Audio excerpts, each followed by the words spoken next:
Medical science की एक खास बात है कि ये पुरानी बीमारियों को भी नए नज़रिए से देखती है, नई रिसर्च होती है, नई समझ बनती है। महिलाओं के स्वास्थ्य से जुड़ी एक स्थिति है जिसे हम पीसीओएस या पीसीओडी के नाम से जानते थे, अब वो पीएमओएस के नाम से जानी जाती है।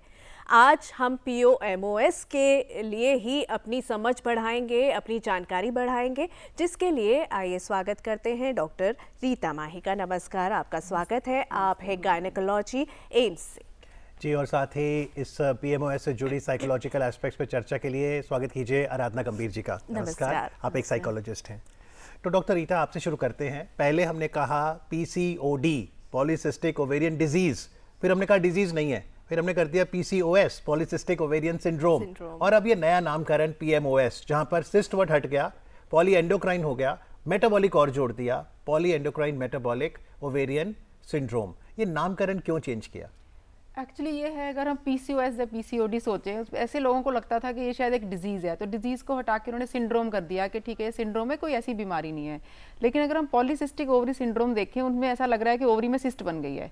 तो ओवरी में सिस्ट एक डिजीज़ और पैथोलॉजी मानी जाती है। उनको लग रहा है सिस्ट बन गई, इसको निकाल लो शायद ठीक हो जाएगा। बट एक्चुअली ये जो सिंड्रोम है, ये ऐसा सिर्फ ओवरी में नहीं है, इससे हमारी पूरी बॉडी इफेक्ट होती है। पूरी बॉडी के हमारे डिफरेंट हार्मोन्स है, ब्रेन में कुछ हार्मोन आते हैं, कुछ ओवरी में आते हैं, और इसमें मेटाबॉलिक हमारा डिसफंक्शन हो जाता है, वेट बढ़ जाता है, और बहुत सारे साइकोलॉजिकल इफेक्ट भी आते हैं। इसलिए इसको एक अमेलगमेशन ऑफ सिम्पटम बनाया है। It is a syndrome which includes welcome change है। Welcome change, it is a welcome change for doctors also and for patient also, ताकि हम समझ सके कि इसमें बहुत सारी चीजें इन्वॉल्व हैं। जी डॉक्टर आराधना, पीएमओएस नाम हो गया, हम बोल रहे हैं कि इसमें मेटाबॉलिज्म, उससे जुड़ी हुई समस्याओं पर भी ये स्थिति बन जाती है। तो समझे कैसे कि क्या स्थिति है? क्योंकि हमने सुना पीसीओडी जब होता था तो उसके कुछ अलग सिम्टम्स थे, पीसीओएस के सिम्टम्स, और फिर अब ये पीएमओएस, इसके क्या सिम्टम्स होंगे? जैसे अभी डॉक्टर साहब ने बताया कि ये एक बायोलॉजिकल कंडीशन है, बट इसके साथ साइकोलॉजिकल भी इश्यूज आ जाते हैं। फॉर एग्ज़ाम्पल, एब्डोमेन का जब वेट बढ़ता है, एब्डोमेन में जब साइज़ बढ़ता है, तो पेशेंट को फिर ये लगना स्टार्ट हो जाता है कि अब उसकी बॉडी इमेज की प्रॉब्लम हो गई है। तो that creates self esteem problem, confidence level उसका गिर जाता है। तो जहाँ जहाँ बायोलॉजिकल इश्यूज़ हैं, साथ में साइकोलॉजिकल प्रॉब्लम्स होनी स्टार्ट हो जाती है। तो हमें फिर एक होलिस्टिक तरीके से ट्रीट करना पड़ता है, जहाँ डॉक्टर्स मेडिसिन देते हैं and we psychologist we treat psychologically, हम काउंसलिंग करते हैं। बिल्कुल। तो यदि आप आज पीएमओएस से जुड़े कोई भी सवाल करना चाहते हैं तो आप हमारे स्टूडियो का नंबर नोट करें, आप हमें फ़ोन कर सकते हैं। 011 दिल्ली का एसटीडी कोड है, नंबर है 23097532। 011 is the code and number is 23097532। तो डॉक्टर रीता, थोड़े से लक्षण और बताइए, और कौन सी एज ग्रुप है जब पीएमओएस होने के चांसेस सबसे ज़्यादा हैं? ओके, ये पीएमओएस, हम इसको पीएमओएस ही बोलते हैं। अब ये एडोलेसेंट एज में शुरू होती है। Actually it is a lifestyle disease, lifestyle से बहुत रिलेटेड है, क्योंकि आजकल जो जंक फूड है, सीडेंटरी लाइफस्टाइल्स है, लोग ज़्यादा एक्सरसाइज नहीं करते हैं, हमारे खाने में बहुत चेंजेस आ चुकी हैं। उस वजह से एक बॉडी का जो हार्मोनल डिसफंक्शन शुरू हो जाता है, जो कि यंग एज में 16-17 साल की इवन लड़कियां आ रही हैं जो कि बोलती हैं अल्ट्रासाउंड में पॉलीसिस्टिक ओवरी आ गई, हमें ऑपरेशन चाहिए। सो एक्चुअली ये पॉलीसिस्टिक ओवरी नहीं है, इसमें पूरी बॉडी का फंक्शन डिस्टर्ब हो रहा है, और ऐसा कोई मेजर नहीं है, हार्मोनल डिसफंक्शन ही है, जिस वजह से इनके वेट गेन हो जाता है, इनको बॉडी में फेस पे एक्ने हो जाते हैं, बॉडी में अनवांटेड हेयर ग्रोथ, ये एक मेजर सिम्टम है जिस वजह से लड़कियां आती हैं। और दूसरा जो मेन प्रॉब्लम है वो है साइकिल्स, इनको मेंसेस टाइम से नहीं आते। तो मेंसेस टाइम से नहीं आना और हेयर ग्रोथ होना और वेट बढ़ना, एक्ने होना, इन सब प्रॉब्लम के साथ लड़कियां आती, लेकिन ये प्रॉब्लम यही खत्म नहीं होती है। यही लड़कियां जब शादी करती हैं तो इनको प्रेगनेंसी होने में दिक्कत आती है, and it goes to the later life also, कि इनको थोड़ा कैंसर का भी रिस्क बढ़ जाता है। मतलब उम्र भर कोई ना कोई समस्या इससे जुड़ी रहेगी। तो ऐसे में साइकोलॉजिकली अगर देखें आराधना जी, तो मेंटली बहुत डिस्टर्ब हो जाता है इंसान, उसको नहीं समझ में आता कि अपनी लाइफ को किस तरीके से लीड किया जाए। तो आपका रोल वहाँ किस तरीके से आता है? हम वहाँ पर उनके जो इरेशनल थॉट्स हैं कि मैं कभी ठीक नहीं हो पाऊँगी, हम ये चेंज करते हैं कि ऐसा कुछ नहीं है कि आप ठीक नहीं हो पाएंगे। हम वहाँ पे मैनेज करते हैं, उनको लाइफस्टाइल के बारे में बताते हैं, उनको न्यूट्रिशन के बारे में बताते हैं, एंड ऑल्सो उनको अपनी बॉडी के साथ कैसे सेल्फ रिस्पेक्ट, सेल्फ एस्टीम होनी चाहिए, हम ये सब चीज़ें उनको तो बताते हैं। कैसे समझाएंगे? मान लीजिए कोई है व्यक्ति 20 साल का और उसे अब फेशियल हेयर हो गए या बॉडी इमेजिंग, अब समाज में आप जाते हैं तो एक धारणा है कि मैं अच्छा दिखूं, सुंदर दिखूं, और अगर ऐसी स्थिति से गुजरे तो तनाव लाजमी है, तो आप कैसे काउंसल करेंगे? हम वहाँ पर उसके जो इरेशनल थॉट्स है, यही वाली जैसे मैंने अभी कहा था कि मैं ठीक नहीं हो पाऊंगी, हम वहाँ पर वो चेंज करते हैं कि आप ठीक हो जाओगे, आपको यहाँ पे अपना लाइफस्टाइल चेंज करना है और मेडिसिन तो चलेंगी जैसे डॉक्टर साहब ने बताया। तो काउंसलिंग का रोल यहाँ पे इसलिए इम्पॉर्टेंट हो जाता है कि हम वहाँ पर उसके फिर फैमिली काउंसलिंग भी करते हैं, क्योंकि कई बार ये देखा गया कि कम्युनिटी में, सोसाइटी में फिर बॉडी शेमिंग स्टार्ट हो जाती है, तो वहाँ पर फिर प्रॉब्लम आती है। तो ये एक होलिस्टिक अप्रोच होती है जिसमें इंडिविजुअल की भी काउंसलिंग होती है और साथ में उसकी फैमिली की भी काउंसलिंग होती है। बिहार से हमारे साथ एक कॉलर जुड़ी हैं। Hello. Hello, good morning to everybody. Good morning, क्या सवाल है आपका? मैम, मैं 74 इयर्स की लेडी हूँ। मुझे 9 फरवरी 2019 में ग्रेड 1 एंडोमेट्रोइड एडिनोकार्सिनोमा हुआ था। तो टोटल हिस्टेक्टमी हो चुका है, लैप्रोस्कोपिक, और कोई ट्रीटमेंट नहीं हुआ था, बस अंडर चेकअप में है। लेकिन मुझे देखते हैं शायद ऑपरेशन के बाद से मुझे दाढ़ी में बाल हमेशा आते हैं मैम, 9-10 बाल हमेशा आते हैं, तो वो क्यों आता है मैम? जी, थैंक यू आपके सवाल देखो, थैंक यू राधना जी, बड़ा अच्छा क्वेश्चन पूछा। लेकिन देखो ये है कि ये जो कैंसर आपने बताया, ये भी ऐसा हो सकता है कि इसकी हिस्ट्री भी ऐसे होती है कि अगर किसी को PMOS है तो उन लेडीज को ये वाला कैंसर होने का रिस्क रहता है लेटर लाइफ में। और थोड़ा सा ये जो आप बोल रहे हैं थोड़े बहुत हेयर आ रहे हैं, उसका एक बार आप जाके एक बार अपना अल्ट्रासाउंड करवा लें, अगर ओवरी में कुछ है तो वो देख लेंगे, अगर कुछ है, अदरवाइज वो आपको थोड़ा लोकल ट्रीटमेंट दे देंगे, क्योंकि इस एज में हार्मोनल ट्रीटमेंट देना सेफ नहीं होता और है। ये पेशेंट अगर आपके पास आए तो आप कैसे काउंसल करेंगे? वही है कि इनको थोड़ा सा मैनेज करना पड़ेगा और थोड़ा सा एक्सेप्टेंस लानी पड़ेगी कि इस एज में अब बहुत ज़्यादा ट्रीटमेंट पॉसिबल नहीं है, तो वो एक्सेप्टेंस लेके आनी पड़ेगी। जी डॉक्टर, जब डायग्नोस किया जाता है तो तभी महिलाओं का जब डायग्नोस किया जाता है किसी बीमारी को लेकर, तो एक ऑब्वियस सी बात है, एक स्टिग्मा, एक डर वो आ जाता है। तो ऐसे में किस तरीके से आप उनको काउंसिल करती हैं, देन साइकोलॉजिस्ट के पास आप भेजते हैं, क्या पूरा प्रोसेस रहता है? यस, तो हम लोगों का काम साइड बाय साइड चलता है। हम उनको ट्रीटमेंट देते हैं, हम उनकी काउंसलिंग करते हैं। ट्रीटमेंट ऐसा है कि पेशेंट किस प्रॉब्लम से आया है, अगर उसके साइकिल इरेगुलर है तो हम साइकिल उसकी मेडिसिन देते हैं। वो कॉन्ट्रासेप्टिव पिल्स होती हैं, तो वो भी एक फैमिली का स्टिग्मा होता है, ये कॉन्ट्रासेप्टिव पिल्स लड़कियों को क्यों दी जाती है, बट हम उनको समझाते हैं कि ये इस सिंड्रोम के सिम्टम को ठीक करने के लिए है, इसके कोई साइड इफेक्ट नहीं है यंग एज में, जिसको प्रेगनेंसी चाहिए उसको हम इलाज करते हैं। ये सिंड्रोम है बट इसका ट्रीटमेंट काफ़ी अच्छा है बिकॉज ये लाइफस्टाइल डिजीज़ है।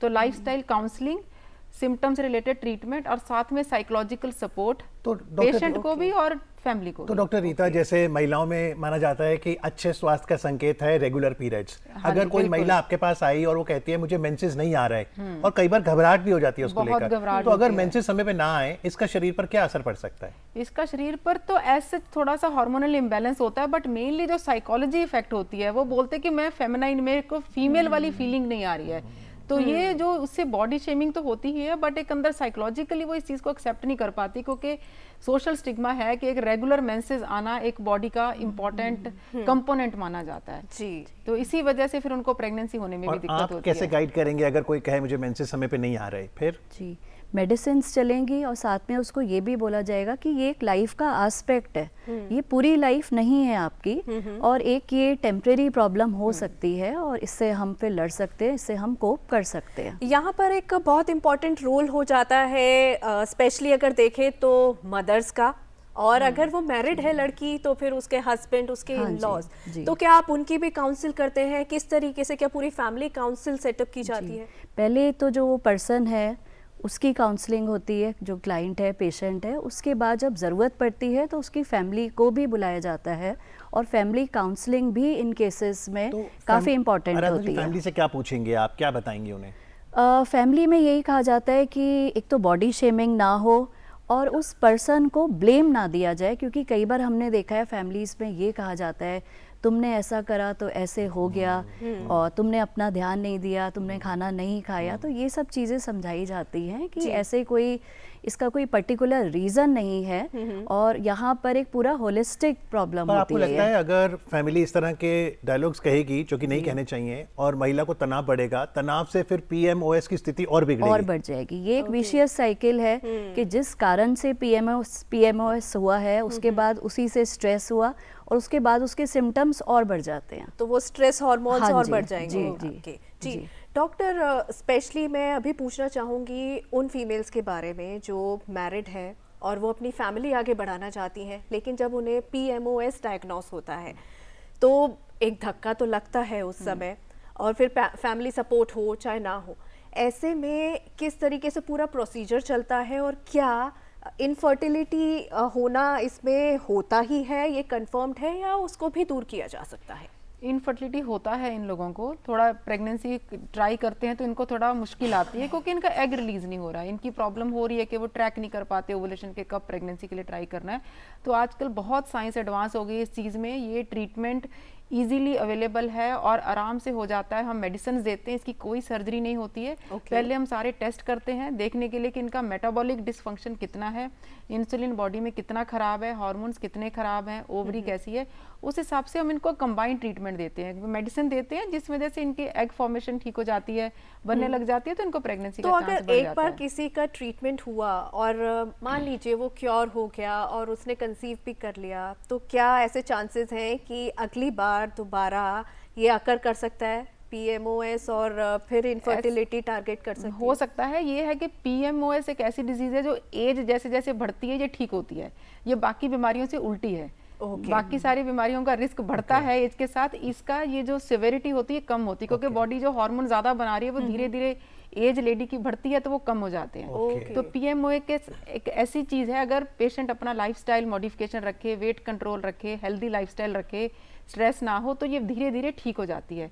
जैसे ये लोग 35 प्लस होते हैं इनके अपने आप मेंसेस आने लगते हैं, तो सारी प्रॉब्लम सॉर्ट आउट हो जाती है। तो कुछ धारणाएं जो हम रिकैप करते हैं जो डॉक्टर साहब ने दूर की हैं, एक कि अगर किसी महिला को PMOS है तो इसका मतलब ये नहीं कि उसकी ओवरी में सिस्ट होना ही होना है, नहीं, जरूरी ये गलत नहीं बात है। हाँ। और अगर ओवरी में सिस्ट है भी, जरूरी नहीं कि इलाज सिर्फ सर्जरी है। नहीं, सर्जरी बिल्कुल भी नहीं है इनका। सर्जरी बहुत लास्ट रिजॉर्ट कभी हम करते हैं, बट कभी भी प्राइमरी सर्जरी इसकी ट्रीटमेंट। तीसरी धारणा कि अगर किसी महिला को PMOS है तो वो ये ना सोचे कि मैं मां नहीं बन सकती। बिल्कुल बिल्कुल, बहुत अच्छा इलाज है इनका, आराम से वो मिल सकते हैं डॉक्टर से, इजीली अवेलेबल इलाज है इनका। तो ये 3 मिथ्स हो गए जिनको हमने आज अभी दूर किया है। तो जब आपके पास इन मिथ्स के साथ लोग आते हैं तो आप कैसे डील करती हैं? हम इन्हीं मिथ्स का जो एक साइकिल है उसको ब्रेक करते हैं। सबसे पहले कि आप कभी ठीक नहीं हो पाएंगे, इस मिथ को हम ब्रेक करते हैं कि आपको पॉजिटिव थिंकिंग रखनी है, रैशनल थिंकिंग रखनी है, और न्यूट्रिशन पे आपको ध्यान देना है। और अगेन फिर इसमें यहाँ पे फैमिली का रोल बहुत इम्पॉर्टेंट हो जाता है, क्योंकि अगर फैमिली उनको कॉन्टिन्यूसली उनको कुछ कह रही है या ब्लेम कर रही है तो वहाँ पर फिर ये अपना ध्यान नहीं रख पाते हैं और स्ट्रेस लेवल इनका बढ़ जाता तो है। आराधना जी, ये जो CBT हम टेक्निक कहते हैं, कॉग्निटिव बिहेवियर थेरेपी, जहाँ पर एक इरेशनल थॉट को आप पॉजिटिव थॉट में बदलती हैं, ये प्रोसेस कैसे होता है? इसमें जैसे अगर कोई पेशेंट आया कि अब तो मैं कभी ठीक नहीं हो सकती हूँ, तो ये एक इरेशनल थॉट है, इसको हम रैशनैलिटी की तरफ लेके जाएंगे कि ये ऐसा नहीं है कि आप ठीक नहीं हो सकते हैं, और ये जो एक प्रॉब्लम है ये मैनेजेबल है, इसको मैनेज किया जा सकता है। आपको पॉजिटिव थिंकिंग रखनी है, आप अपने लाइफस्टाइल में चेंजेस लेके आएंगे, आपको अपने न्यूट्रिशन पे ध्यान देना है, आपको एक्सरसाइज करनी है, तो धीरे धीरे करके जो पेशेंट है, क्लाइंट है, उसकी जो इरेशनल थिंकिंग है इट स्टार्ट्स बिकमिंग रैशनल। इसके पीछे की साइंस बताइए डॉक्टर रीता। अगर महिला अपने पोषण का ध्यान रखे, एक्सरसाइज करे, तो ये कौन से हार्मोन्स हैं जो फिर बैलेंस हो जाते हैं? क्या ये ब्रेन के हार्मोन है, ओवरी स्वयं हार्मोन प्रोड्यूस करता है? ब्रेन के हार्मोन्स हैं, जिस वजह से डिस्टर्बेंस होती है हमारे ब्रेन के छोटा सा ग्लैंड है पिट्यूटरी, वहां से हार्मोन्स आते हैं। तो ये हार्मोन्स ओवरी पे एक्ट करते हैं, ओवरी अपने हार्मोन बनाती है, लेकिन इसमें क्या जब वेट गेन होता है, मेटाबॉलिक डिसफंक्शन होता है, तो वो सारा डिस्टर्ब हो जाता है। तो आप डायग्नोस्टिक टेस्ट कौन से करते हैं जानने के लिए कि किसी महिला को PMOS है पक्का? हम हार्मोन टेस्ट करते हैं इसमें पिट्यूटरी के FSH, LH और इनके थायराइड, कई बार इनको थायराइड भी निकलता है और प्रोलैक्टिन भी निकलता है कि प्रोलैक्टिन ज्यादा हो गया। तो ये सारी चीजें हैं जो कि रिस्पॉन्सिबल है पीरियड टाइम से ना आने की वजह से, तो हम ये टेस्ट करते हैं। यहाँ पे एक चीज और मैं जानना चाहूंगी कि क्या ऐसी भी चांसेस हैं, ऐसे केसेस देखे गए हैं कि वेट एकदम ठीक है, लाइफस्टाइल बहुत एक्टिव है, लेकिन फिर भी PMOS है? बिल्कुल, ये एक बहुत ही इंपॉर्टेंट क्वेश्चन है। ऐसा नहीं है कि हर PMOS का वेट ज्यादा होगा। हमारे पास लीन PCOS भी आते हैं जो बिल्कुल पतली दुबली लड़कियां, उनको लग रहा हम तो मोटा हो ही नहीं सकते हैं, बट उनका प्रॉब्लम होता है, उनको मेंसेस नहीं आते। लेकिन जब हम उनके टेस्ट करते हैं, ये वो है जिनका मेटाबॉलिक अंदर से बहुत खराब हो गया होता है, चाहे वेट नहीं बढ़ रहा है, स्टिल हम अंदर से मेटाबॉलिकली अनहेल्दी हो सकते हैं। लिपिड प्रोफाइल 20 साल की लड़की का निकलता है जैसे एक 60 इयर्स का हो, इतना बॉडी के लिपिड बढ़ जाते हैं जो नॉर्मल लिपिड। तो डॉक्टर साहब थोड़ा बताइए, एक्सरसाइज क्यों करें, स्ट्रेंथ कंडीशनिंग क्यों करें? क्योंकि हमें लगता है हम चलते तो हैं, दिन भर काम भी करते हैं, but that does not replace the exercise and relaxation. जैसे मैडम ने बोला, हमारी होलिस्टिक अप्रोच होती है। हम इनको समझाते हैं कि लाइफस्टाइल मॉडिफाई करना, हेल्दी खाना है, हेल्दी सोना, स्लीप बहुत इंपॉर्टेंट है, क्योंकि जो स्लीप डिस्टर्बेंस है वो भी हमारा बॉडी एक्चुअली हमारी हार्मोन्स पे ही चलती है, हम अपने हार्मोन्स के कंट्रोल में है। तो जैसे हमारी इनएडिक्वेट स्लीप या स्ट्रेस होएगा, उससे हमारे ब्रेन के जो हार्मोन है वो टाइम से जो रिलीज होते हैं वो सारा डिस्टर्ब हो जाएगा, तो जिस वजह से ये सारे सिम्टम होते हैं। तो हमें हर एस्पेक्ट पे काम करना है, समझाना है पेशेंट। तो ये आप कितने एक ही सीटिंग में मान जाते हैं, समझ जाते हैं, कितनी बार आना पड़ेगा साइकोलॉजिस्ट के पास? ये डिपेंड करता है कि पेशेंट कैसा है, उसकी थिंकिंग कैसी है, बट एक बार में तो नहीं, it takes like 2 to 3 sittings. फिर बदलाव कैसे देखती हैं? बदलाव ये है कि एक्सेप्टेंस आ जाती है कि मुझे अब अपने लाइफस्टाइल में चेंज लेके आना है, मुझे अपने स्लीपिंग पैटर्न को ठीक करना है, मुझे अपने न्यूट्रिशनल पैटर्न को ठीक करना है, तो ये बदलाव आता है। जी, डॉक्टर साहब महाराष्ट्र चलते हैं जहाँ से नीमा जी हैं फोन लाइन पर। हेलो, मेरा यह सवाल है कि मैम, मेरी उम्र 32 है और मेरा पीरियड भी जल्दी आ जाता है, 24 डेज को जाता है और पेट भी ज्यादा दुखता है और एक दिन ब्लीडिंग बिल्कुल नहीं होता। ये नॉर्मल है या प्रॉब्लम हो सकता है? और मुझे थायराइड का कुछ प्रॉब्लम नहीं है।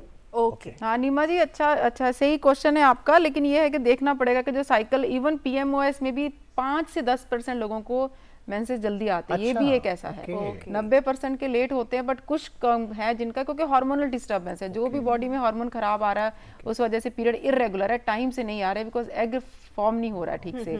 लेकिन अगर इनको नहीं आ रहा तो ये अपने हार्मोन टेस्ट करवा के अपना आगे डॉक्टर को दिखा सकते हैं। प्रॉब्लम कहीं भी हो सकती है, ओवरी में भी हो सकती है, थायराइड में भी हो सकती है और ब्रेन के हार्मोन्स में भी हो सकती है। तो बहुत जरूरी है कि डॉक्टरी सलाह आप लें, और जैसा दोनों ही डॉक्टर ने कहा, अच्छी जीवन शैली अगर हम अपनाएंगे तो हम सभी स्वस्थ रहेंगे। आज कार्यक्रम में आके चर्चा करने के लिए डॉक्टर रीता आपका, आराधना जी आपका बहुत बहुत धन्यवाद। Thank you very much doctor साहब। Thank you.